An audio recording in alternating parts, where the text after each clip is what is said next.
தந்தை ராஜா அவர்களின் நினைவேந்தல் நிகழ்விற்கு தலைமை ஏற்று இதை சிறப்பித்துக் கொண்டிருக்கக்கூடிய திருவண்ணாமலை மைய மாவட்டத்தின் ஆற்றில்மிகு மங்கை சகோதரி வளர்மதி அவர்களே,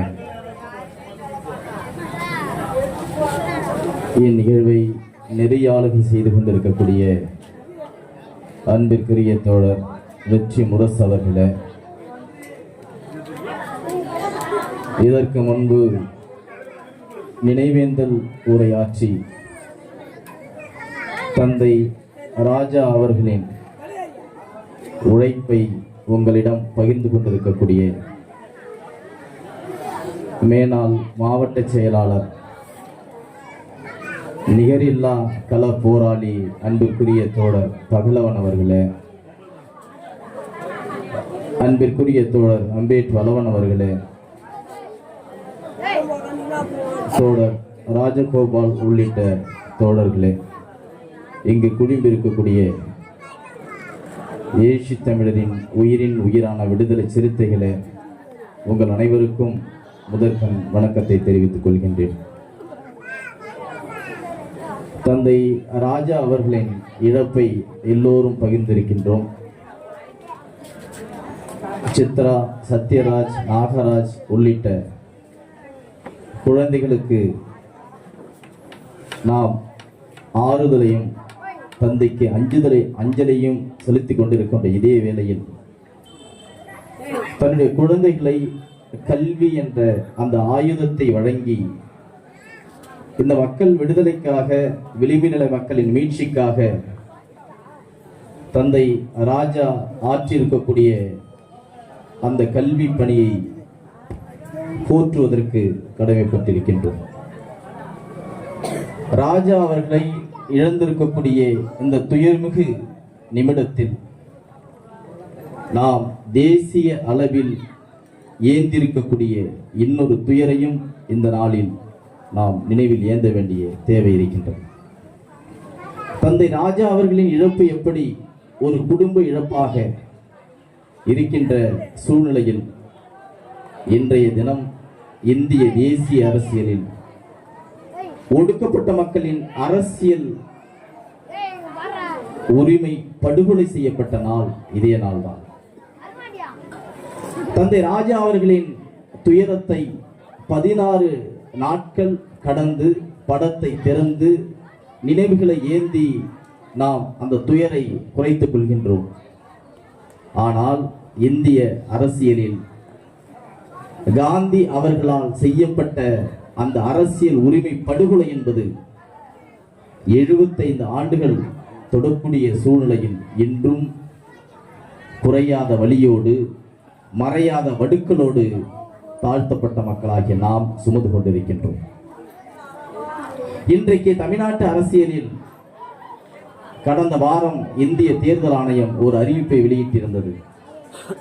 தமிழ்நாட்டில் மட்டும் ஏறக்குறைய 42 கட்சிகளின் பதிவு ரத்து செய்யப்பட்டிருக்கின்றது.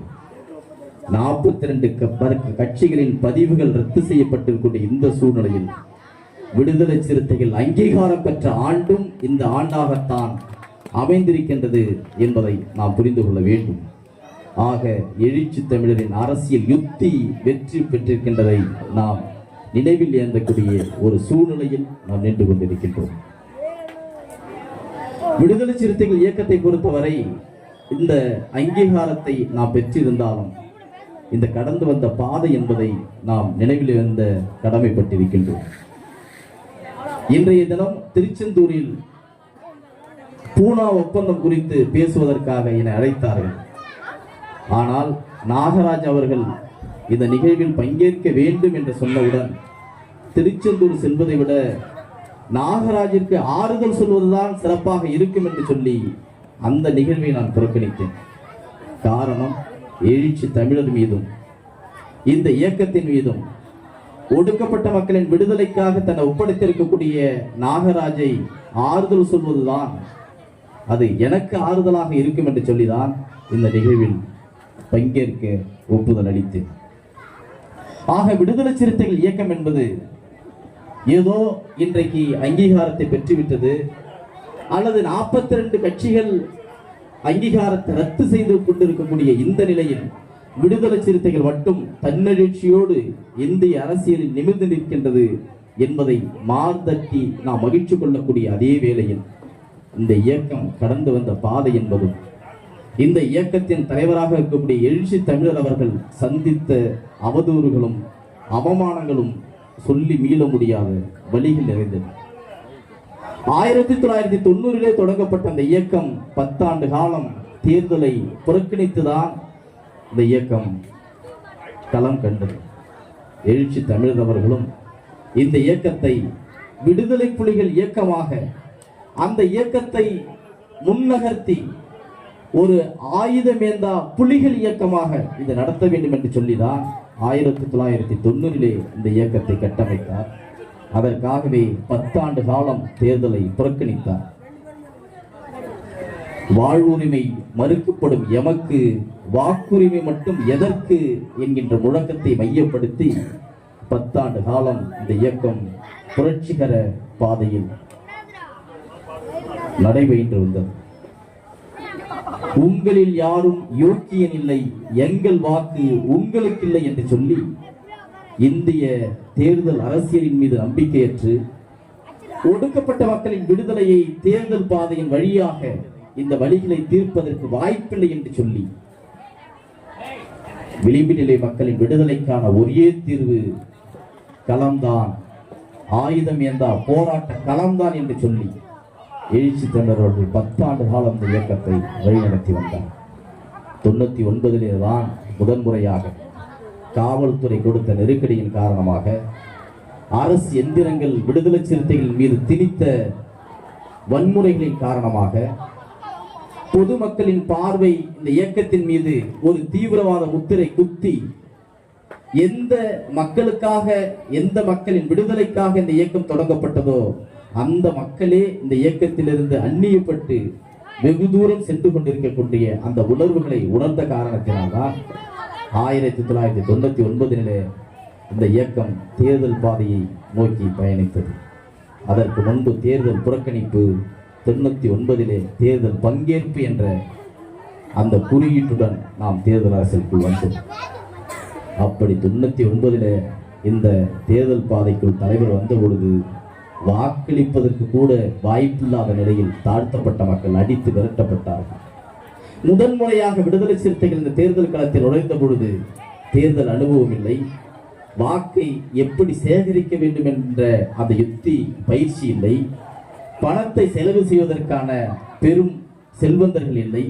இப்படியான பல்வேறு நெருக்கடிகளுக்கு மத்தியில் தேர்தலே அனுபவம் இல்லாத அந்த காலத்தில் முதன்முறையாக எந்த சின்னத்தில் இருப்பது கூட என்ற ஒரு முன்னனுபவம் இல்லாத அந்த சூழ்நிலையில் மூப்பனார் அவர்களின் தமிழ் மாநில காங்கிரசின் சின்னத்தில் இருந்து சைக்கிள் சின்னத்தில் போட்டியிட்டுதான் விடுதலை சிறுத்தைகளின் அரசியல் பயணம் தொடங்கியது. அப்படி தொடங்கப்பட்ட அந்த இயக்கம் அன்றைய சூழ்நிலையில் விடுதலை சிறுத்தைகளுக்காக பூத் ஏஜெண்டாக உட்கார்ந்தவர்களை எல்லாம் சிதம்பரம் நாடாளுமன்ற தொகுதியில் வன்னியர்கள் தலையிலே வெட்டி விரட்டி அடித்தார். விடுதலை சிறுத்தைகளுக்கும் தேர்தலுக்கும் என்ன சம்பந்தம்? நீங்கள் வாக்கை பெற்று என்ன தமிழ்நாட்டு அரசியலில் மாற்றத்தை ஏற்படுத்த போகின்றீர்கள் என்று சொல்லி சேரிகளை எல்லாம் கொளுத்தினார்கள்.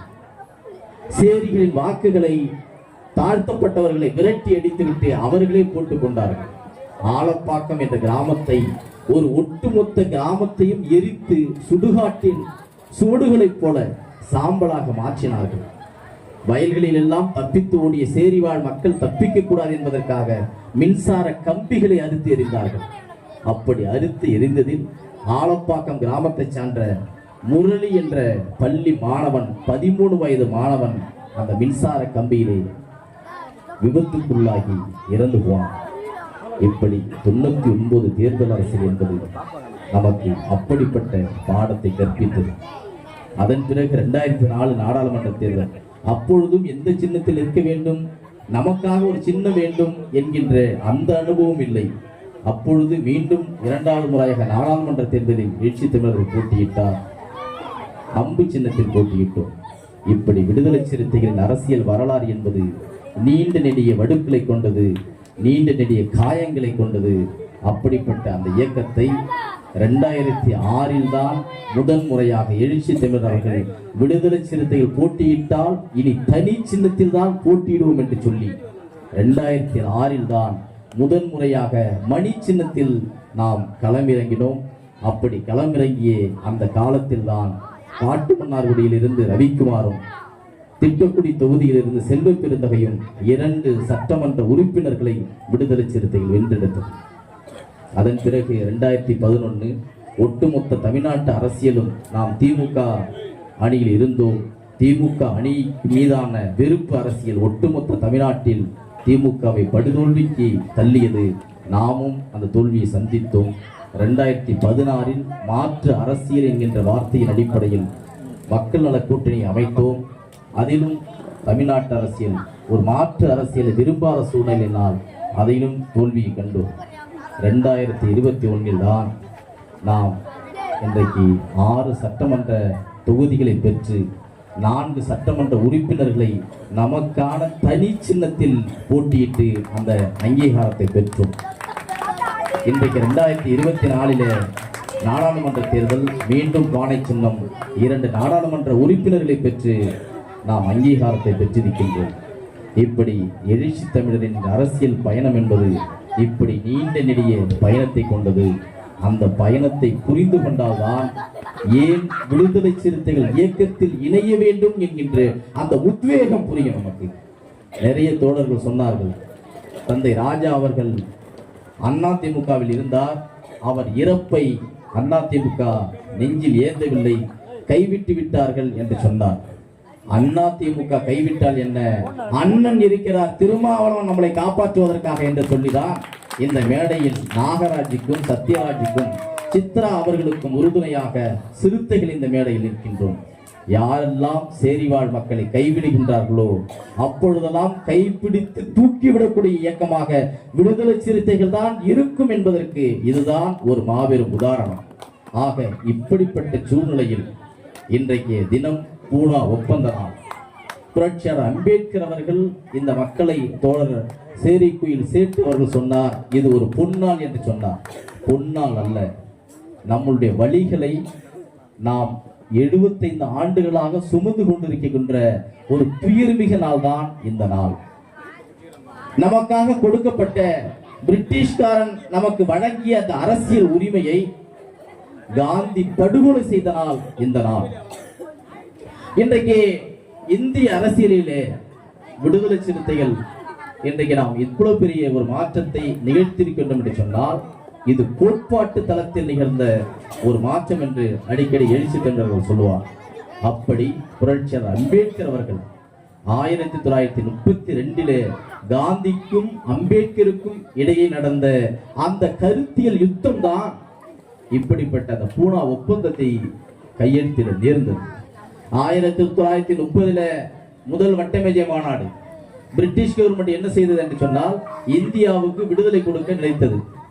இனி இந்தியாவை நீங்கள் தன்னாட்சி பெற்ற நாடாக நீங்கள் மாற்றிக்கொள்ளுங்கள், உங்களுடைய இந்தியா என்பது எப்படிப்பட்ட நிர்வாக கட்டமைப்பை கொண்ட நாடாக மாற வேண்டும், ஆக நீங்கள் எல்லோரும் லண்டனுக்கு கிளம்பி வாருங்கள், உங்களுடைய அரசியல் கோரிக்கையை எங்களிடம் சொல்லுங்கள் என்று 1930 பிரிட்டிஷ் கவர்மெண்ட் இந்திய பிரதிநிதிகளிடம் தன்னுடைய கோரிக்கைகளை கேட்டது.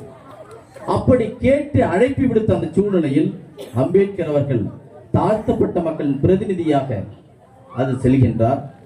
ரெட்டமலை சீனிவாசன் அவர்களும் அம்பேத்கருக்கு உடனாக அந்த வட்டமேஜை மாநாட்டில் பங்கேற்றார். தமிழ்நாட்டில் இருந்து மட்டுமல்ல, இந்திய அளவில் அப்பொழுது பல்வேறு குழுக்களாக அந்த மாநாட்டில் கலந்து கொண்டிருக்கின்றார்கள். ஒன்று, பிரிட்டிஷ் கவர்மெண்டின் பிரதிநிதியாக இந்தியாவில் இருந்து ஒரு குழு செல்கின்றது. இன்னொன்று, இந்தியாவில் சமஷ்டி இந்தியா என்று இருக்கின்றது, அந்த இந்திய சமஷ்டி இந்தியாவின் குழு அங்கு செல்கின்றது. இப்படி பல்வேறு குழுக்களுக்காக வட்டமேஜை மாநாட்டில் கலந்து கொள்ளும் பட்சத்தில் இந்தியாவில் விஐபிகள் என்று சொல்லக்கூடிய அரசியல் அனுபவம் பெற்ற ஒரு குழுக்களையும் பிரிட்டிஷ் கவர்மெண்ட் அடைக்கின்றது. அப்படி எந்த குழுக்களிலும் இடம்பெறாமல் அரசியல் ஆளுமையாக, அறிவு ஆளுமையாக, இந்தியாவில் அறியப்பட்ட ஒரு முகமாக அழைக்கப்பட்டவர் தான் அன்றைக்கு புரட்சியாளர் அம்பேத்கர் அவர்கள். புரட்சியாளர் அம்பேத்கர் அவர்களை அறிவாளி என்று இந்தியா ஒத்துக்கொண்டதோ இல்லையோ, பிரிட்டிஷ்காரனுக்கு தெரிந்திருக்கின்றது அம்பேத்கர் தான் இந்தியாவின் மிக பெரும் அறிவாளி என்று அவருக்கு புரிந்ததினால்தான் 1930 லண்டன் வட்டமேஜை மாநாட்டில் பேசுவதற்காக அம்பேத்கரை அழைத்தார்கள்.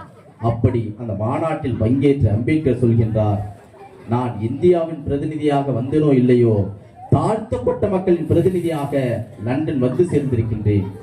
என்னுடைய நோக்கம் என்பது, நீங்கள் இந்தியாவிற்கு விடுதலை தர விரும்புகின்றீர்கள்.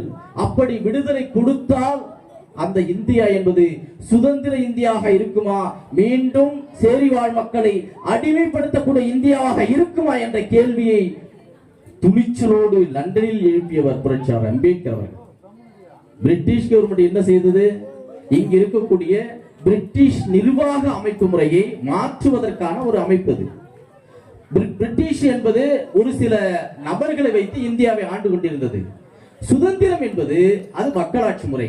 மக்கள் வாக்களித்து தன்னுடைய சட்டமன்ற உறுப்பினர்களை, நாடாளுமன்ற உறுப்பினர்களை தேர்ந்தெடுக்கக்கூடிய மக்களாட்சி முறைதான் 47க்கு பிறகு சுதந்திர இந்தியா பார்க்கக்கூடிய இந்த அமைப்பு முறை. ஆனால் பிரிட்டிஷ் கவர்மெண்ட் என்பது மக்களாட்சி முறை அல்ல, இங்கு நிர்வாக அமைப்பு முறையாக இருந்தது. ஒவ்வொரு மாநிலத்திற்கும் ஒரு சில ஆட்களை நியமித்து அவர்களை ஆட்சி செய்வதற்காக அமைத்திருந்தார்கள். அப்படி ஆட்சி செய்வதற்காக அந்த முறையை மாற்றி இந்திய மக்களிடமே இந்தியாவின் ஆட்சி முறையை ஒப்படைப்பதற்காகத்தான் 1930 பிரிட்டிஷ் அரசாங்கம் என்பது அந்த வட்டமேஜை மாநாட்டை நடத்தி, அப்படி நடத்துவதற்காக அழைப்பு விடுத்த அந்த சூழ்நிலையில் காந்தியடிகள் அந்த மாநாட்டில் கலந்து கொள்ளவில்லை. ஏனென்றால் அம்பேத்கர் கலந்து கொண்ட மாநாட்டில் நானும் கலந்து கொள்வதா என்ற சாதிவெறி சனாதன போக்கு காந்தியடிகளிடம் 1930 இருந்ததினால்தான் அந்த மாநாட்டில் அவர் கலந்து கொள்ளவில்லை.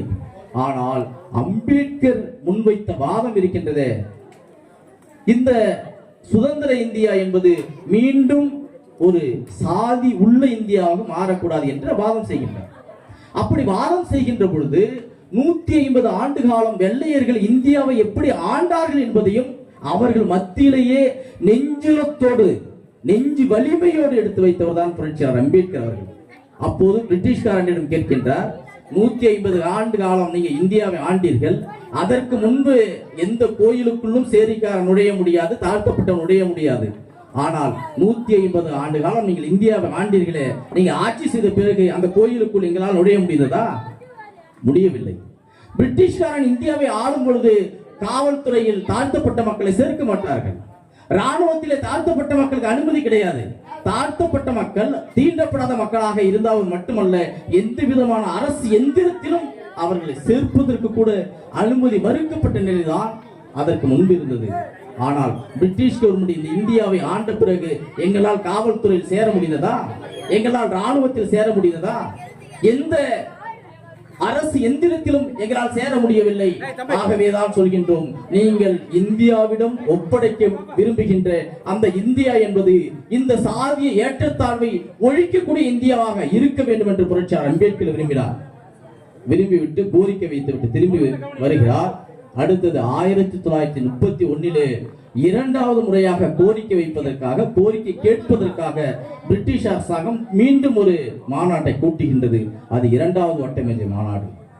முதல் வட்டமேஜை மாநாட்டில் பங்கேற்க மறுத்த காந்தியடிகள் இரண்டாவது வட்டமேஜை மாநாட்டில் தானாக போய் கலந்து கொள்கின்றார். எதற்காக அந்த அக்கறை? அப்பொழுதுதான் அவர் சொல்கின்றார், இருக்கிற அந்த வட்டமேஜை மாநாட்டில், இரண்டாவது வட்டமேஜை மாநாட்டில் கலந்து கொண்ட முஸ்லிம்களை எல்லாம் தனித்தனியாக சந்தித்து காந்தியடிகள் பேசுகின்றார். அப்படி பேசும்போது சொல்கின்றார், கடந்த வட்டமேஜை மாநாட்டில் தாழ்த்தப்பட்ட மக்கள் அரசியல் அதிகாரத்தை பெறுவதற்காக அம்பேத்கர் அவர்கள் ஒரு சில கோரிக்கைகளை வைத்திருக்கின்றார். இந்த மாநாட்டில் அந்த கோரிக்கைகள் வெற்றி பெற்றுவிட்டால் இந்தியாவில் இருக்கக்கூடிய இந்து மத கட்டமைப்பை அது சிதைத்துவிடும். ஆகவே இந்து மதம் அந்த கட்டமைப்பை சிதையாமல் இருப்பதற்காக முஸ்லிம்கள் எல்லாம் நீங்கள் அம்பேத்கருக்கு எதிராக பேச வேண்டும். அம்பேத்கர் தாழ்த்தப்பட்ட மக்களின் பிரதிநிதி இல்லை என்கின்ற வாதத்தை முன்வைத்து இப்படி ஒடுக்கப்பட்ட மக்களுக்கு எதிரான ஒரு அணிதிரட்சியை காந்தியடிகள் அவர்களின் சூழ்ச்சியால் கட்டமைத்தார். அம்பேத்கரை பொறுத்தவரை அவர் மகர் இனத்தை சார்ந்தவர், அவர் ஒட்டுமொத்த தாழ்த்தப்பட்ட மக்களின் பிரதிநிதி இல்லை என்று சொல்லி அந்த வட்டமேஜை மாநாட்டுக்கு எதிராக பல்வேறு மனுக்களை வாங்கி அம்பேத்கர் எதிராக தள்ளுகின்ற இன்னொரு வேளையும் காந்தியடிகள் செய்தார். அந்த முயற்சியும் தோல்வியடைந்தது.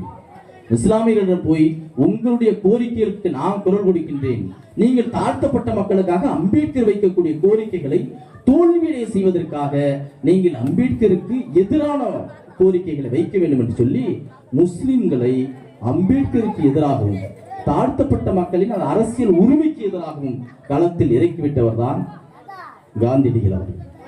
அப்படி காந்தியடிகளின் கோரிக்கை முன்வைக்கப்பட்டாலும் 1931 பிரிட்டிஷ் கவர்மெண்ட் இரண்டாவது வட்டமேஜை நடத்திய பிறகு 32 தாழ்த்தப்பட்ட மக்களுக்கு அரசியல் அதிகாரத்தை பெறுவதற்காக இங்கு அம்பேத்கர் கேட்ட அந்த இரட்டை வாக்குரிமை என்ற வாக்குரிமையை வழங்குவதற்காக பிரிட்டிஷ் கவர்மெண்ட் 1932 ஒரு முன்மாதிரி திட்டத்தை அறிக்கையை தயாரித்து இந்தியாவுக்கு அனுப்பிவிடுகின்றது. உடனே காந்தியடிகள் ஏற்றுக்கொள்ள முடியவில்லை. இத்தனை பிரச்சனைகளை செய்து இத்தனை எதிர்ப்புகளை செய்து அம்பேத்கரின் கோரிக்கை வெற்றி பெற இருக்கின்றது என்று சொல்லிதான் 1932 செப்டம்பர் மாதத்தில் இந்த மாதத்தில் பூனாவில் இருக்கக்கூடிய எரவாடா சிறையில் சாகும் வரை நான் உண்ணாவிரதம் இருக்கப் போகிறேன் என்று சொல்லி தன்னுடைய உயிரை இந்த மக்களின் அரசியல் உரிமைக்கு எதிராக இழப்பதற்கு துணிந்தவரைதான் இந்த நாட்டிலே தந்தை என்றும் மகாத்மா என்றும் நாம் கொண்டாடி கொண்டிருக்கின்றோம். நிறைய நேரம் தாழ்த்தப்பட்ட மக்களின் வரலாறு பின்னோக்கி செல்வதற்கான காரணம் நாம் உண்மை வரலாறை தெரிந்து கொள்ளாமல் இருப்பதும் பொய் வரலாறை வரலாறாக நம்பிக்கொண்டு இருப்பதுதான் இந்த ஒடுக்கப்பட்ட மக்களின் விடுதலை பின்னோக்கி செல்வதற்கான காரணம். அப்படிதான் நாம் யாரை தேசத்தந்தை என்று சொல்கின்றோமோ அவர்தான் சேரி மக்களின் தேச துரோகி என்ற வரலாற்றை நாம் புரிந்து கொள்ள வேண்டும். அப்படி புரிந்து கொண்டால்தான் புரட்சியாளர் அம்பேத்கரின் தியாகத்தை புரிந்து கொள்ள வேண்டும், எழுச்சி தமிழரின் அரசியல் போராட்டத்தை புரிந்து கொள்ள முடியும், விடுதலை சிறுத்தைகள் நாம் ஏன் இணைய வேண்டும் என்கின்ற அந்த வேகத்தை நாம் பெற முடியும். ஆக புரட்சியாளர் அம்பேத்கர் அவர்கள் தன்னுடைய அரசியல் கோரிக்கை முன்வைத்த அந்த சூழ்நிலையில் காந்தியடிகள் இப்படி சாகும் வரை உண்ணாவிரதம் அறிவித்த காரணத்தினால்தான் இந்தியாவை கொந்தளிப்பாக மாறுகின்றது. அம்பேத்கரிடம் பேச்சுவார்த்தை நடத்துகின்றார்கள். அம்பேத்கரிடம் பேச்சுவார்த்தை நடத்திய பிறகு நீங்கள் காந்தி சொல்லக்கூடிய முடிவுக்கு ஒத்துப்போங்க, நீங்க காந்திக்கு எதிராக நின்னா இந்தியாவிலே மிகப்பெரிய கலவரம் நடக்கும். அப்படி இந்தியாவில் நடக்கக்கூடிய அந்த கலவரம் என்பது இந்தியாவுக்கு எதிராக நடக்கின்றது இல்லையோ, ஒட்டுமொத்த காந்தியவாதிகளுக்கும் தாழ்த்தப்பட்ட மக்களுக்கும் எதிரான, காந்தியவாதிகளுக்கும் சேரிகளுக்கும் எதிரான, காந்தியவாதிகளுக்கும் சேரி கொடுக்கப்படுகின்ற அந்த வன்முறை செயலாகவும் இது மாறிவிடும். ஆகவே நீங்கள் காந்தியோடு ஒத்துப்போங்கள் என்று சொல்கின்றார். அப்பொழுதுதான் காந்தியிடம் பேசுவதற்காக அம்பேத்கர் போகின்றார். அம்பேத்கர் போய் காந்தியிடம் பேசுகின்றார். மிஸ்டர் காந்தி, உங்களுடைய போராட்ட வடிவமே கேவலமா இருக்குதுங்க. யாரெல்லாம் நம்ம தேச தந்தையா பார்க்கிறோமோ அந்த காந்தியை அம்பேத்கர் நேருக்கு நேரு கேட்கின்றார், உங்களுடைய போராட்ட வடிவம் என்பது கேவலமான வடிவமாக இருக்கின்றது. ஏன் என்று சொன்னால் போராளி களத்தில் போராட்டத்தை முன்னெடுப்பான், கோழைதான் உண்ணாவிரதத்தை முன்னெடுப்பான் என்று சொல்லி காந்தியை நேருக்கு நேர் எச்சரித்தவர் புரட்சியாளர் அம்பேத்கர் அவர்கள். நீங்கள் மகாத்மாவாக இருக்கின்றீர்கள். மகாத்மா என்ற வார்த்தையை கோழைத்தனமான துரோகம் நிறைந்த வார்த்தை. இந்தியாவில் வாழ்ந்த அத்தனை மகாத்மாக்களும் எங்களுக்கு துரோகிகளாகத்தான் இருந்திருக்கின்றார்கள். நீங்களும் இந்த மக்களுக்கு துரோகியாக மாற விரும்புகின்றீர்களா என்று சொல்லி நேருக்கு நேர் கேட்கின்றார். அதன் பிறகு எந்த சூழ்நிலையிலும் தாழ்த்தப்பட்ட மக்களின் அரசியல் உரிமையை விட்டுக் கொடுக்க தயாராக இல்லை. நீங்கள் வேறென்றும் என்றால் இந்த கோழைத்தனமான உண்ணாவிரதை விட்டுவிட்டு வேறு போராட்ட வடிவத்தை கையிலிடுங்கள் என்று சொல்லி காந்திக்கே ஆலோசனை சொல்லிவிட்டு அம்பேத்கர் வந்து விடுகின்றார். இந்தியாவில் போராட்டம் இன்றும் அதிகமாக விடுகின்றது. அப்படி அம்பேத்கர் என்ன அரசியல் கோரிக்கை முன்வைத்தார்? காந்தியடிகள் சாகுமுறை உண்ணாவிரதத்துக்கு முன்வந்த காரணம் என்ன? இதுதான் நுட்பமாக பார்க்க வேண்டிய ஒரு செயல். அம்பேத்கர் என்ன கேட்கின்றார்? இன்றைக்கு இருக்கக்கூடிய தனி தொகுதி முறை என்று சொல்கின்றோம். இது ரிசர்வ்டு தொகுதி என்று ஆங்கிலத்தில் நாம் சொல்லுவோம். அந்த தனி தொகுதி முறை இன்றைக்கு இருக்க முறையில எஸ்சி வகுப்பில் பிறந்தால் போதும், அந்த தொகுதியிலே அவர் கேண்டிடேட்டாக வேட்பாளராக போட்டியிடலாம். இதுதான் இன்றைக்கு இருக்கக்கூடிய முறை. ஆனால் இந்த முறையில் இருக்கக்கூடிய மிகப்பெரிய ஒரு கேடுகட்ட கூறு என்னவென்று சொன்னால், 1999 விடுதலை சிறுத்தைகள் சிதம்பரம் தொகுதியில் போட்டியிடுகின்றோம். அது ரிசர்வ்டு தொகுதி, நாடாளுமன்ற தொகுதி. அந்த தொகுதியில் இந்த விளிம்பினை மக்களின் விடுதலைக்காக போராடக்கூடிய திருமாவளவன் என்று சொல்லக்கூடிய அந்த தியாக தலைவரும் வேட்பாளராக அந்த தொகுதியில் களமிருக்கின்றார்.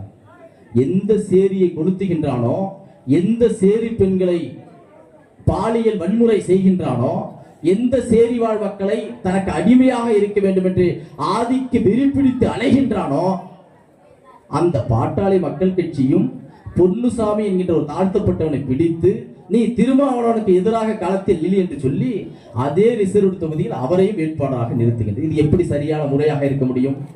இந்த தேர்தல் முறை எப்படி தாழ்த்தப்பட்ட மக்களை அரசியல் அதிகார விடுதலை பெற வைப்பதற்கு முடியும்? இந்த அரசியல் அதிகாரத்தை பெற்றுவிட்டு இந்த மக்கள் எப்படி ஒரு தலைநிமிர்வான ஒரு சமூகத்தில் வாழ முடியும்? வாய்ப்பில்லை. இந்த முறையை தான் அம்பேத்கர் எதிர்த்தார். காந்தியடி விரும்பிய முறை இந்த முறைதான். ஆனால் அம்பேத்கர் என்ன சொல்கிறார் என்று சொன்னால், தாழ்த்தப்பட்ட மக்களுக்கு எங்களுக்கு ஒரு ஓட்டை கூடுதலாக கொடு, அதுதான் இரட்டை வாக்கு உரிமை. எல்லாரும் ஓட்டு போடுறப்ப நானும் ஒருத்தவங்க ஓட்டு போடுறேன். இந்த தொகுதி பொது தொகுதியாக இருக்குன்னா அந்த பொது தொகுதியில ஒரு வேட்பாளர் இருக்கிறாங்கன்னா அந்த வேட்பாளருக்கு தாழ்த்தப்பட்ட அல்லாதவர்கள் ஓட்டு போடணும், நானும் அவனுக்கு ஓட்டு போடணும் அப்படின்னு அம்பேத்கர் ஒரு கோரிக்கை வைக்கும். அது முதல் வாக்கு. எதுக்காக அந்த பொது வேட்பாளருக்கு தாழ்த்தப்பட்ட மக்களும் ஓட்டு போடணும் ஏன் சொல்றாருனாக்கா, நீங்க தாழ்த்தப்பட்ட அல்லாதவர்கள் வேட்பாளராக நிற்கும் பொழுது சேரிக்குள்ள அதுவரைக்கும் வராதவன் ஓட்டு கேட்பதற்காகாது சேரிக்குள்ளே வருவான் என்ற இலக்கை அந்த தொலைநோக்கு பார்வையில் இருந்துதான் என்னை அவன் தேடி வர வேண்டும் என்று சொன்னால் என்னுடைய வாக்கு அவனுக்கு தேவை என்கின்ற உணர்வு தேவை, அதனால் அவனை தேர்ந்தெடுப்பதற்கு எனக்கு வாக்குரிமை கொடு என்று புரட்சியாளர் அம்பேத்கர் அவர்கள் சொல்கின்றார். இந்த வாக்கு முதல் வாக்கு. இரண்டாவது வாக்கு என்னவென்று சொன்னால், தாழ்த்தப்பட்ட மக்களின் பிரதிநிதியை தாழ்த்தப்பட்ட மக்கள் மட்டுமே ஓட்டு போட்டு ஒரு சட்டமன்ற உறுப்பினரை தேர்ந்தெடுப்பார். இன்னொரு சாதிக்காக வந்து உதாரணத்துக்கு ஏடிஎம்கேல இருந்து இங்க வந்து இப்ப போலூர் தொகுதி இருக்குது, அது தனி தொகுதியாக அறிவிக்கப்படுதுனாக்கா அந்த தனி தொகுதி முறையில ஏடிஎம்கேல இருந்து ஒரு ஆள் வெற்றி பெற்று ஜெயிச்சிடறார், ஒரு எஸ்சி ஜெயிச்சிடறார்னா அவரு சேரிவாழ் மக்களுக்காக பேசுவாரா இல்லை தன்னை வேட்பாளராக நிறுத்திய எடப்பாடிக்காக பேசுவாராங்கிறத அம்பேத்கர் அன்னைக்கே யோசிச்சது. ஆக எந்த சூழ்நிலையிலையும் ஏடிஎம்கே திமுக எந்த கட்சியாக இருந்தாலும் அந்த கட்சியிலிருந்து ரிசர்வ் தொகுதியில் நிறுத்தக்கூடிய ஒரு வேட்பாளர் வெற்றி பெற்றால் அவர் தன் கட்சியின் தன்னை நிறுத்தியதற்காக அங்குதான் தன்னோட அக்கறையை செலுத்துவாரை தவிர இந்த சேரிவாழ் மக்களுக்கு எந்த காரணத்திலும் செலுத்த மாட்டார் என்பதுதான் அம்பேத்கரின் அன்றைய பார்வை. அதுதான் இன்றைக்கு வரைக்கும் நடக்குது. நீங்க கவின் ஆணவ படுகொலை செய்தார், எத்தனை திமுக காரன் கண்டிச்சான், எத்தனை அதிமுக கண்டிச்சான், எத்தனை பேர் வந்து பிஜேபி காரன் கண்டிச்சான்? எல்லாத்திலும் எஸ்சி அணி இருக்குது, எஸ்சி தலைவர்கள் இருக்காங்க. ஆனா விடுதலை சிறுத்தைகள் மட்டும்தான், எழுச்சி தமிழர் மட்டும்தான் நெல்லையிலும் கண்டன ஆர்ப்பாட்டத்தை நடத்தினார், சென்னையிலும் கண்டன ஆர்ப்பாட்டத்தை நடத்தினார். முதல்வரை சந்தித்து ஆணவ படுகொலைக்கு தனி சட்டம் வேண்டும் என்று சொல்லி முதல்வரையும் சந்தித்தார். தமிழ்நாட்டில் எந்த அரசியல் கட்சி இந்த ஆணவ கொலைக்கு தடுப்பு சட்டம் கேட்டு இத்தனை ஆர்ப்பாட்ட வடிவங்களை தமிழ்நாட்டில் நடத்தியது யார்? விடுதலை சிறுத்தை மட்டும்தான், எழுச்சி தமிழர் மட்டும்தான். ஆகவே இன்றைக்கு 2025 என்ன நடக்கின்றது என்பதனை 1932 கணித்தவர் தான் புரட்சியாளர் அம்பேத்கர் அவர்கள். அதனால்தான் எனக்காக மத்தவன் கேட்க மாட்டான், எனக்கு நானே கேட்கக்கூடிய உரிமை வேண்டும், அதற்காக என் சாதிக்கார மட்டும் போட்டு போட்டு ஒரு உறுப்பினரை தேர்ந்தெடுப்பதற்காக ஒரு இன்னொரு வாக்கு கொடுங்க, 2 வாக்கு கேட்டார். உடனே காந்தியடி என்ன பண்ணிட்டாருன்னா, தாழ்த்தப்பட்ட மக்கள் மட்டும் ஒன்றா இருப்பாங்களாம், அவங்க மட்டுமே ஓட்டு போடுவாங்களாம், அவங்க மட்டுமே ஒரு எம்எல்ஏவை தேர்ந்தெடுப்பாங்களாம், அவங்கள சட்டமன்றத்துக்கு அனுப்புவாங்களாம். இது ரொம்ப ஆபத்தானது. இது எப்படின்னாக்கா இந்துக்கள் என்று சொல்லக்கூடிய இந்த வடிவத்தையே 2ஆக உடைக்கின்ற வேலை. ஆக தாழ்த்தப்பட்ட மக்களும் இந்துக்கள் தான், இந்துக்களிலிருந்து பிரித்து அவர் தனியாக வாக்களித்து தனியாக உறுப்பினர்கள் தேர்ந்தெடுக்கக்கூடிய முறையை அம்பேத்கர் சொன்னால் அந்த முறையை ரத்து செய்வதற்காக என் உயிரையும் இழப்பேன் என்று சொல்லிதான் காந்தியடிகள் அவர்கள் அந்த உண்ணாவிரதத்தை தொடங்கினார். ஆனால் அம்பேத்கர் கேட்கின்றார், இந்தியா என்பது ஒற்றை இந்தியாவா? இந்தியாவில் இருக்கக்கூடிய இந்து மதம் என்பது தாழ்த்தப்பட்ட மக்களின் தலைநிமிர்வுக்காக தாழ்த்தப்பட்ட மக்களை மனிதனாக மதிக்கக்கூடிய அளவில் இந்து மதம் தாழ்த்தப்பட்ட நடத்துகின்றதா? இல்லையே, அப்படி எப்படி நான் இந்துங்கிற எண்ணிக்கை பலத்திற்குள் மட்டும் தாழ்த்தப்பட்டவன் உள்ளே இருக்க வேண்டும். ஆனால் சுயமரியாதை என்கின்ற வருகின்ற பொழுது இந்து மதத்திலிருந்து இந்துக்களே அவனை கொடுமைப்படுத்தி அடிமைப்படுத்தி அவனை வெட்டி படுகொலை செய்யக்கூடிய நிலை இந்தியாவில் நடக்கின்றதாக வேண்டாம் என்று சொன்னார். இப்படி சொல்லப்பட்ட அம்பேத்கர் போராடிய அந்த முறையை தான் காந்தியடிகள் சாகுமுறை உண்ணாவிரதம் என்ற பெயரில் மிகப்பெரிய ஒரு வன்முறையை ஏற்படுத்தக்கூடிய அளவில் திட்டமிட்டார். காங்கிரஸில் இருந்து அப்பொழுது காங்கிரஸ் கட்சியிலிருந்து மாளவிகா என்று சொல்லக்கூடிய ஒரு முக்கிய பிரதிநிதியும் அம்பேத்கர் என பேச்சுவார்த்தை நடத்துகின்றார். இந்தியாவில் இருக்கக்கூடிய முக்கிய தலைவர்கள் எல்லாம் பேச்சுவார்த்தை நடத்தார். கடைசியில் அம்பேத்கர் காந்தி எடுத்த முடிவுக்கு கட்டுப்படக்கூடிய சூழ்நிலையில் இந்திய அரசியலே அம்பேத்கரை தள்ளியது. அப்பொழுதுதான் அம்பேத்கர் கண்ணீரோடு எழுதினார், நான் காந்தி எடுத்த முடிவுக்கு ஒத்து போனதற்கு காரணம் காந்தியின் முடிவுக்கு கட்டுப்பட்டவேன் என்ற அர்த்தம் அல்ல, என் சேரி வாழ் மக்கள் எந்த வன்முறையிலும் செத்துவிடக் கூடாது என்பதற்காக நான் இந்த ஒப்பந்தத்தில் கையெழுத்திடுகின்றேன் என்று சொல்லி கண்ணீரோடு கையெழுத்திட்டனால்தான் இன்றைக்கு செப்டம்பர் 24, 1932 ஒப்பந்தமான பூனா ஒப்பந்த நாள், அம்பேத்கர் கண்ணீரோடு கையெழுத்திட்ட நாள். அன்றைக்கு பறிபோன அந்த அரசியல் உரிமைதான், அன்றைக்கு பறிபோன தாழ்த்தப்பட்ட மக்களின் அதிகாரத்தை நோக்கி அந்த நகர்வுதான் இன்றைக்கு நாம் இப்படிப்பட்ட ஒரு ஒடுக்குமுறைக்கு ஆளாகி இருக்கின்றோம். அதன் பிறகு 1956 அம்பேத்கர் இறந்த பிறகு அதன் பிறகு 2 தேர்தல்கள், 56 அம்பேத்கர் இறக்கின்றார், 62 இந்த தேர்தல் இரட்டை வாக்குரிமை இருந்துச்சு, 71 இருந்தது. ஆனால் காங்கிரஸ் அரசாங்கம் மீண்டும் அம்பேத்கர் இறந்த பிறகு இந்த உரிமையை மீட்டெடுத்து நம் கையில் சேர்ப்பதற்கான எந்த பிரதிநிதிகளும் இல்லாதனால் இந்த இரட்டை வாக்குரிமை நாம் கைவிட்டோம்.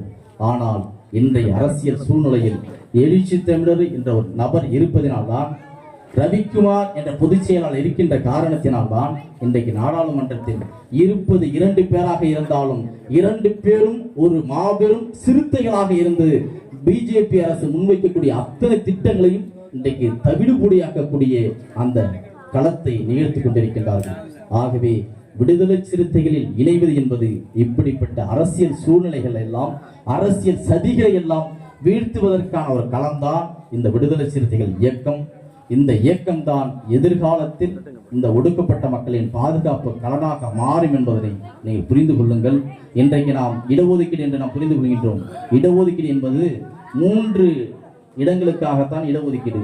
ஒன்று படிப்புக்காக இடஒதுக்கீடு, அதற்கு அடுத்தது வேலைக்காக இடஒதுக்கீடு. இந்த 2ம் அல்லாத 3வது இடஒதுக்கீடு இடம்தான் தேர்தல் முறை. எஸ்சி போட்டியிடலாம், இல்லை எஸ்டி போட்டியிடலாம் என்று இடஒதுக்கீட்டில் 3வது களம் தேர்தல் களம். ஆனால் எதிர்காலத்தில் இந்த இடஒதுக்கீட்டையும் தகர்ப்பதற்காக பிஜேபி அரசு திட்டமிடுகின்றது.